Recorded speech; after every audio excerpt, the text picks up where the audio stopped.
جب سخت بخار کی وجہ سے نیند کی گولی لینے کے بعد ایک لمبی اور گہری نیند لے کر میری آنکھ کھلی تو میری ماں اداس چہرے اور آنکھوں میں آنسو لیے میرے سرانے بیٹھی ہوئی تھی۔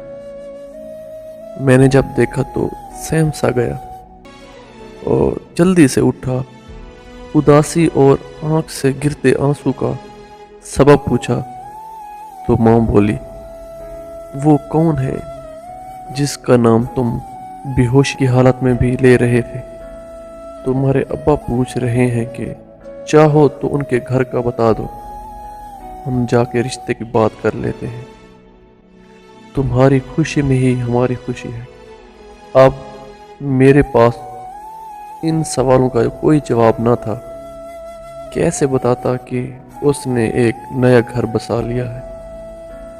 اب وہ کبھی میری ہو ہی نہیں سکتی۔ اب اس کی محبت اپنے اندر مار رہا ہوں اور شاید خود کو بھی۔